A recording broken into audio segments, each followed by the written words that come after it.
যখন আমি উইন্ডো মেনুটার উপর একবার ক্লিক করছি, এখানে ক্লিক করার পরে দেখুন প্রথমে লেখা আছে ডকুমেন্টস। এবার ডকুমেন্টসটা কি আমি আপনাকে দেখানোর জন্য একটা ফটো ওপেন করছি। দেখুন ফাইল অপশানে একবার ক্লিক করলাম, এখানে ক্লিক করার পরে 2 নম্বর অপশান ওপেন বলে লেখা আছে, ওপেন লেখাটাই একবার ক্লিক করলাম। এখানে ক্লিক করার পরে সমস্ত ফোল্ডার বা ফাইলগুলো খুলে গেল।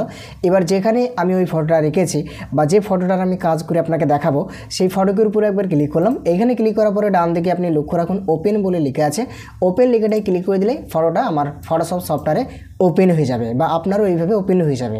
এবার আমি আপনাকে দেখাই, দেখুন উইন্ডো মেনুটার উপর একবার যদি ক্লিক করেন, তারপরে ডকুমেন্ট বলে যে অপশানটা এটা হাইলাইট হয়ে গেছে, আগে হাইলাইট ছিল না, তাই না? এবার ডকুমেন্টের ভিতরে দেখুন আরও কিছু অপশান এক্সট্রা যোগ হয়ে যাচ্ছে।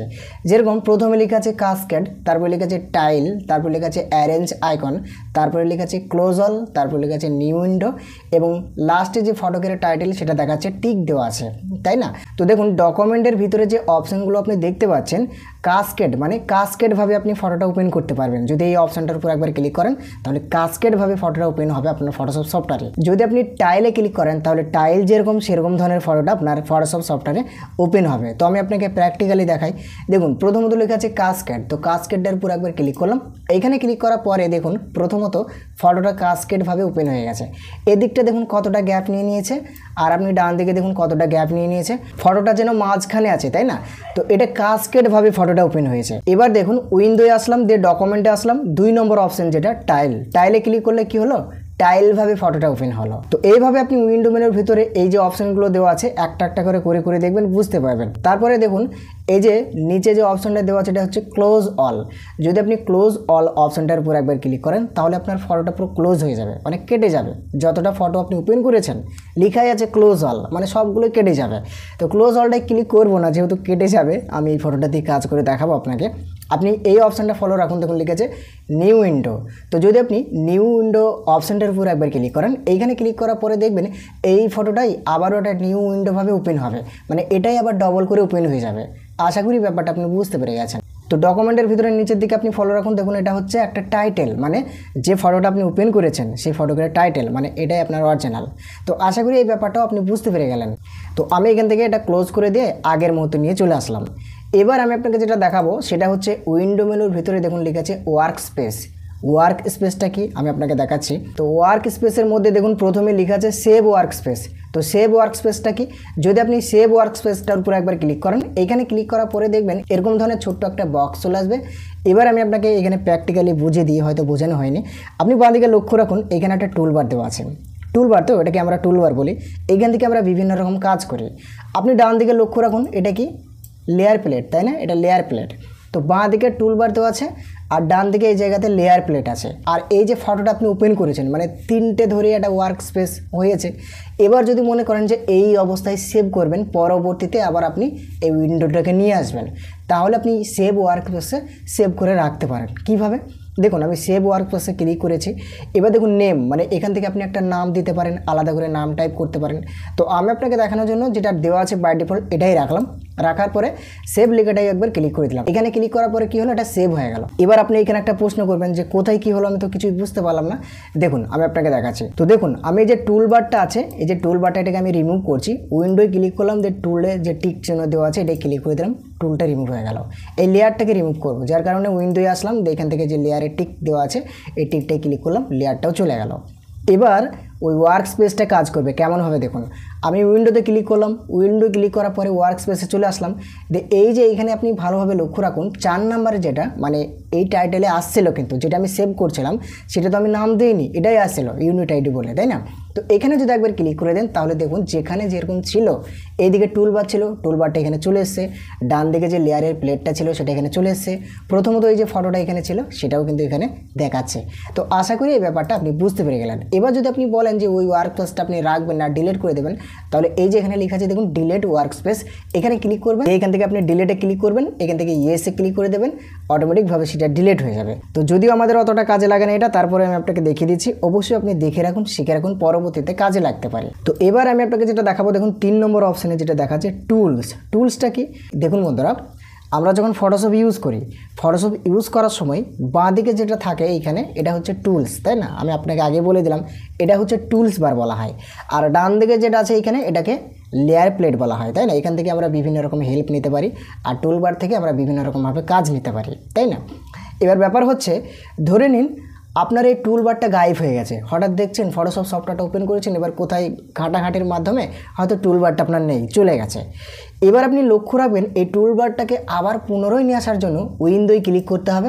এইখানে ক্লিক করার পরে এই যে টুল লেখা আছে টুলস, এই টুলস লেখাটার উপর একবার যদি ক্লিক করে দেন তাহলে ওইটা চলে আসবে। দেখুন আমার ছিল যেহেতু সেটা চলে গেল, আমার টুলটাকে ছিল যার কারণে আমি ক্লিক করলাম বলে রিমুভ হলো।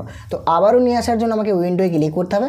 ক্লিক করার পরে যে টুলস বলে লেখা আছে এটা ক্লিক করে দিলাম, দেখুন আবারও এটা চলে আসলো। তো এটাকে কিভাবে রিমুভ করতে হয় আর কিভাবে নিয়ে আসতে হয় আশা করি এই ব্যাপারটা আপনি বুঝতে পেরে গেলেন, অথবা উইন্ডোর মধ্যে টুলসের ব্যাপারটা আপনি বুঝতে পেরে গেলেন। এবার আমি আপনাকে যেটা দেখাবো সেটা হচ্ছে অপশান। অপশানটা কি, যদি আপনি এই অপশান যেটা লেখা আছে এখানে একবার ক্লিক করে দেন, দেখুন যে অপশান বারটা ছিল এই জায়গাতে, যেটা অপশান বার ছিল সেটা রিমুভ হয়ে গেল। বাই চান্স যদি আপনার ফটোশপ সফটওয়্যারে ওই অপশান বারটা না থাকে তাহলে অবশ্যই আপনি উইন্ডোতে ক্লিক করে এখান থেকে অপশানে টিক রাখবেন, দেখবেন অটোমেটিকভাবে এই অপশান বারটা শো করবে। তো দেখুন ফাইল ব্রাউজারটা কি, যদি আপনি ফাইল ব্রাউজারের উপরে একবার ক্লিক করেন, এইখানে ক্লিক করার পরে আপনার সমস্ত কম্পিউটারের ফোল্ডার বা ফাইলগুলো এখানে দেখতে পাবেন। দেখুন এটা ডেস্কটপে সেভ করা আছে, তবে ডেস্কটপের মধ্যে যে ফটোগুলো দেওয়া আছে সেই ফটোগুলো এখানে দেখাচ্ছে, মানে আমি আমার কম্পিউটারে বা আমি আমার ডেস্কটপে যে ফটোগুলো সেভ রেখেছি ফাইল ব্রাউজারে ক্লিক করার পরে এই ডাউন সাইডে এগুলো আসছে। এবার যদি মনে করি যে এই ফটোটা আমি ওপেন করবো, তাহলে ফটোর উপরে ডবল ক্লিক করবো, দেখুন ফটোটা ওপেন হয়ে গেল। এইভাবেই কিন্তু আপনি ওপেন করতে পারবেন। তাছাড়াও আপনি যে অপশনটা পাচ্ছিলেন ভিতরে উইন্ডো মেনুর মধ্যে ক্লিক করার পরে ফাইল ব্রাউজার মানে উইন্ডো মেনুর মধ্যেটা আছে, তো এই অপশনটা বাইরেও আছে। কোথায় আছে আপনি ভালোভাবে লক্ষ্য রাখবেন, এই যে এই কোণাতে ফাইল ব্রাউজারের উপরে যদি একবার ক্লিক করেন, এইখানে ক্লিক করার পরে সমস্ত ফোল্ডার বা ফাইলগুলো খুলে যাবে। এবার যে ফটোটার আপনি কাজ করতে চাইছেন সেই ফটোটাকে আপনি নিয়ে আসবেন, কোন ফোল্ডারে রেখেছেন সেই ফটোটাকে নিয়ে আসার পরে আপনি যে কাজটা করবেন সেই ফটোর উপরে ডবল ক্লিক করবেন, তাহলে আপনার ফটোটা ফটোশপ সফটওয়্যারে ওপেন হয়ে যাবে। আশা করি ফাইল ব্রাউজারের ব্যাপারটা আপনি বুঝতে পেরে গেছেন। এবার আমি আপনাকে যেটা দেখাবো সেটা হচ্ছে নেভিগেটর। নেভিগেটরটা কি, যদি আপনি নেভিগেটর অপশানটার উপর একবার ক্লিক করেন, এখানে ক্লিক করার পরে দেখবেন এইভাবে একটা নেভিগেটরের আপনাকে বক্স দিয়ে দেবে। এখান থেকে আপনি ফটোকের কালার মাপতে পারবেন, কালার দেখতে পারবেন, অথবা আপনি ইনফরমেশান জানতে পারবেন ফটোকের ব্যাপারটা, ঠিক আছে।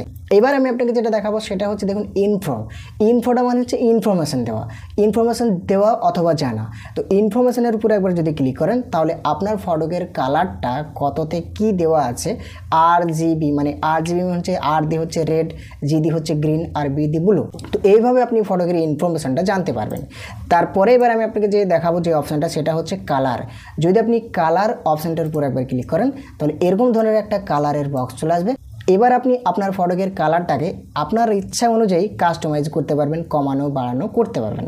আশা করি এই ব্যাপারটাও আপনি বুঝতে পেরে গেছেন। এবার আমি আপনাকে যেটা দেখাবো উইন্ডো মেনুর ভিতরে আপনি নিচের দিকে লক্ষ্য রাখুন, দেখুন লেখা আছে সোয়াচেস, তাই তো। তো সোয়াচেসে যদি একবার ক্লিক করেন, এখানে ক্লিক করার পরে আবারও দেখবেন এরকম ধরনের কালারের একটু ভাগ হয়ে চলে আসবে। আপনার ফটোকের কালারটা আপনি কীরকম দিতে চাইছেন বা কীরকমভাবে রাখতে চাইছেন সেরকম ধরনের কালারের একটা প্লেট এখানে আপনি দেখতে পাবেন। এবার এই কালারের প্লেট থেকে আপনি আপনার মতো করে কাস্টমাইজ করতে পারবেন। আশা করি এই ব্যাপারটা আপনি বুঝতে পেরে গেছেন। আপনি করে দেখবেন তাহলে বুঝতে পারবেন। এবার আমি আপনাকে যেটা দেখাবো সেটা হচ্ছে নিচে থেকে লক্ষ্য রাখুন, দেখুন লিখেছি স্টাইলসে যদি আপনি ক্লিক করেন, এখানে ক্লিক করার পরে এরকম ধরনের একটা স্টাইলসের প্যালেট দিয়ে দেবে। এখান থেকে আপনি বিভিন্ন রকমভাবে স্টাইলস দিতে পারবেন ফটোকের উপরে, এটাও আপনি বুঝতে পেরে গেলেন। এবার কীভাবে স্টাইলস দিতে হবে, কীভাবে করতে হবে তো আশা করি আপনারা জানেন। তারপরে আমি আপনাকে দেখাবো উইন্ডো মেনুর ভিতরে চলে আসবেন, এই জায়গাতে দেখুন লেখা আছে হিস্টোরি। তো যদি আপনি হিস্টোরি অপশানটার উপর একবার ক্লিক করেন, এইখানে ক্লিক করার পরে আপনার এরকম ধরনের হিস্টোরির একটা প্লেট চলে আসবে।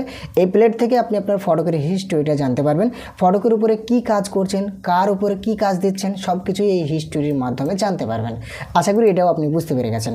এবার আমি আপনাকে যেটা দেখাবো উইন্ডো মেনুর ভিতরে চলে আসলেন অ্যাকশনে যদি আপনি ক্লিক করেন, এখানে ক্লিক করার পরে এরকম ধরনের একটা অ্যাকশনের প্লেট দিয়ে দেবে। এখান থেকে আপনি খুব সহজভাবে অ্যাকশন তৈরি করতে পারবেন যে কোনো ফটোর। আমি তারপরেও আরেকটা ভিডিও আপনাদেরকে দেবো কীভাবে অ্যাকশন বানাতে হয় আলাদা করে, ঠিক আছে, আপনারা দেখে নেবেন, অবশ্যই সাথে থাকবেন। এবার আমি আপনাকে যেটা দেখাবো সেটা হচ্ছে নিচের দিকে লক্ষ্য রাখুন, দেখুন লেখা আছে টুলস প্রেসেট। যদি আপনি টুল প্রেসেট অপশানটার উপর একবার ক্লিক করেন, এখান থেকে আপনি টুল প্রেসেটের প্লেটটাকে ওপেন করতে পারবেন। দেখুন বন্ধুরা, আমরা ফটোশপে কাজ করার সময় বেসিক্যালি আমাদের যেগুলো দরকার হয় বা যেগুলো আমাদের সামনে রাখতে হয় সেটা হচ্ছে বাঁ দিকে টুলবার আর ডান দিকে এখানে লেয়ার প্লেট, মানে এই দুটো আমাদেরকে রাখতে হয় বা আমি রাখি, কেননা এই দুটো আমাদের দরকারি হয়। যখন কোনো কাজ নেই এই টুলবার থেকে নিই আর এই লেয়ারের মাধ্যমে আমরা হেল্প পাই। তাই না? তো এই দুটোকে রাখতে হয়।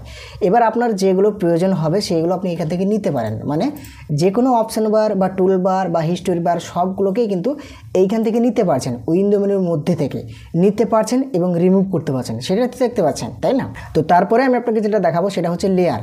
তো দেখুন বন্ধুরা, লেয়ারে বাঁ দিকে লক্ষ্য রাখুন টিক দেওয়া আছে। যখনই দেখবেন বাঁ দিকে যেগুলো টিক দেওয়া আছে সেইগুলো আপনার ওপেন করা আছে, আপনার ফটোশপ সফটওয়্যারে শো করা আছে, আর যেগুলো টিক দেওয়া নেই সেগুলো শো করানো নেই। তো যেগুলো আপনার দরকার পড়বে বা প্রয়োজন হবে সেইগুলোকে আপনি ক্লিক করবেন, দেখবেন অটোমেটিক টিক হয়ে যাবে। তো দেখুন বাই চান্স যদি এইভাবে আপনি দেখেন হঠাৎ করে আপনার লেয়ার বারটা এই জায়গাতে নেই, তাহলে আপনি উইন্ডোতে ক্লিক করবেন, দিয়ে চলে আসবেন লেয়ারে একবার ক্লিক করে দিলে এটা এই জায়গাতে চলে আসবে। আশা করি এই ব্যাপারটা আপনি ক্লিয়ারভাবে বুঝতে পেরে গেছেন। তো দেখুন বন্ধুরা, এইখানে আমি আপনাকে একটা কথা বলি, যদি আপনি আমার এই চ্যানেলে নতুন হয়ে থাকেন তাহলে অবশ্যই চ্যানেলটিকে সাবস্ক্রাইব করে দেবেন এরকম ধরনের আরও নতুন নতুন ভিডিও পাওয়ার জন্য। এটা আমি আপনাকে রিকোয়েস্ট করলাম, ঠিক আছে? আর আশা করি আমি আপনাদেরকে এত সুন্দর করে বোঝানোর চেষ্টা করব, এতটা ক্লিয়ার করে বোঝানোর চেষ্টা করব যাতে আপনারা এক দেখাতেই শিখে যান বা বুঝে যান, এরকম বলার চেষ্টা করব, ঠিক আছে? শুধুমাত্র সাথে থাকবেন তাহলেই হবে। তো চলুন তারপরে এবার আমি আপনাকে দেখাবো উইন্ডো মেনুর ভিতরে দেখুন লেয়ারের পর কি আছে, চ্যানেলস। যদি আপনি চ্যানেলসে ক্লিক করেন, এইখানে ক্লিক করার পরে দেখুন চ্যানেলসের একটা প্লেট এখান থেকে চলে আসে, এখান থেকে চ্যানেলসের প্লেটটাও আপনি নিতে পারবেন। তারপরে আপনি লক্ষ্য রাখুন উইন্ডোয় ক্লিক করার পরে দেখুন লিখেছে পাথ, যদি আপনি পাথে ক্লিক করেন তাহলে এইভাবে আপনি পার্টটা দেখতে পারবেন। অথবা আপনি যদি এখান থেকে লেয়ার প্লেটটাকে ওপেন করে রাখেন, এই জায়গা থেকে আপনি তিনটে জিনিস দেখতে পাবেন। দেখুন লেয়ারের পাশে চ্যানেলস আছে, এখানে ক্লিক করলে চ্যানেলসটা দেখতে পাবেন, পাতে ক্লিক করলে পাত দেখতে পাবেন, ঠিক আছে? আশা করি বুঝতে পেরে গেছেন। এবার আমি আপনাকে যেটা দেখাবো সেটা হচ্ছে ব্রাশ। তো যদি আপনি ব্রাশ অপশানটার উপর একবার ক্লিক করেন, এখানে ক্লিক করার পরে ব্রাশের যে প্লেট সেটা এখানে শো করাবে। এবার যদি ব্রাশ দিয়ে কোনো ধরনের কোনো কাজ করেন তাহলে এই যে ব্রাশের যে প্লেটটা দিয়েছে এখান থেকে আপনি বিভিন্ন রকমভাবে ব্রাশটাকে ছোট বড় গাঢ় কমানো সব কিছু করতে পারবেন। এবার আমি আপনাকে যেটা দেখাবো সেটা হচ্ছে নিচের দিকে লক্ষ্য রাখুন দেখুন লেখা আছে ক্যারেক্টার। যদি আপনি ক্যারেক্টার অপশানটার উপর একবার ক্লিক করেন, এখানে ক্লিক করার পরে দেখবেন এরকম ধরনের একটা বক্স আপনার সামনে দিয়ে দেবে বা এরকম ধরনের প্লেট একটা আপনার সামনে দিয়ে দেবে। এবার এই প্লেটটার মাধ্যমে আপনি কোনো কিছু লেখাকে ছোট করতে পারবেন, বড় করতে পারবেন, বোল্ড করতে পারবেন, ইটালিক করতে পারবেন, কালার করতে পারবেন, অনেক রকমভাবে কাজ করতে পারবেন এই ক্যারেক্টারের মাধ্যমে। যখন আপনি টি টুলটার উপর একবার ক্লিক করবেন বা টি টুলটা দিয়ে যখন আপনি কাজ করবেন তখন কিন্তু এই ক্যারেক্টারের মাধ্যমে অনেক কিছু হেল্প নিতে পারবেন। আশা করি এই ব্যাপারটা আপনি বুঝতে পেরে গেলেন। তো এটা আমি ক্লোজ করে দিই। তো এবার আমি আপনাকে যেটা দেখাবো সেটা হচ্ছে দেখুন প্যারাগ্রাফ। যদি আপনি প্যারাগ্রাফ অপশানটার উপর একবার ক্লিক করেন, এখানে ক্লিক করার পরে এরকম ধরনের একটা প্যারাগ্রাফের প্লেট দিয়ে দেবে। এখান থেকেও আপনি বিভিন্ন রকমভাবে অনেক কিছু লেখার কাস্টমাইজ করতে পারবেন। এবার আমি আপনাকে দেখাবো উইন্ডো মেনুর মধ্যে দেখবেন একবারে শেষের দিকে লেখা আছে স্ট্যাটাস বার। স্ট্যাটাস বারটা কি? যখন আপনি কোনো ফটো ওপেন করবেন সেই ফটোকে স্ট্যাটাসটা নিচের দিকে দেখাবে। দেখুন এটা হচ্ছে স্ট্যাটাস বার। তো এটাকে যদি আপনি রিমুভ করতে চান তাহলে উইন্ডো মেনুতে ক্লিক করার পরে শেষের অপশানটায় যদি একবার ক্লিক করে দেন তাহলে অটোমেটিক সেটা রিমুভ হয়ে যাবে। আবার যদি এটাকে ইনেবল করতে চান বা এখানে যদি আপনি শো করাতে চান তাহলে আবারও উইন্ডো মেনুতে ক্লিক করবেন, এইখানে ক্লিক করার পরে স্ট্যাটাস বার আছে এখানে ক্লিক করে দেবেন, অটোমেটিকভাবে সেটা চলে আসবে। তো বন্ধুরা এই ছিল আজকে উইন্ডো মেনুর ভিডিও। তো আশা করি আপনারা অনেকটা ক্লিয়ার হয়েছেন। এরপরেও যদি বুঝতে অসুবিধা হয় তাহলে অবশ্যই আমাকে কমেন্ট করে জানিয়ে দেবেন যে এটা আমি বুঝতে পারলাম না। ওকে, আমি আপনাকে অবশ্যই রিপ্লাই করে দেবো। তো ভিডিওটা কেমন লাগলো অবশ্যই আমাকে একটা লাইক করে জানাতে হবে। আর চ্যানেলে যদি আপনি নতুন হয়ে থাকেন তাহলে বললাম চ্যানেলটিকে সাবস্ক্রাইব করে যেতে হবে এরকম ধরনের আরও নতুন নতুন ভিডিও পাওয়ার জন্য, ঠিক আছে? আর যদি আপনি এই টুলবারের ভিডিওগুলো না দেখে থাকেন, দেখুন আমার এই চ্যানেলে একটা প্লেলিস্ট করা আছে, প্রথম থেকে শেষ পর্যন্ত পার্ট 1, পার্ট 2, পার্ট 3 এইভাবে সব দেওয়া আছে। ওই পার্ট 1 থেকে শুরু করে এগুলো কিন্তু টুলবারের ব্যাপারে সব বোঝানো আছে, আপনারা দেখলেই বুঝতে পারবেন। তো আজকের মতো এখান থেকে আমি ভিডিওটাকে ফিনিশ করলাম। ভিডিওটা দেখার জন্য আপনাকে অসংখ্য ধন্যবাদ। ভালো থাকবেন।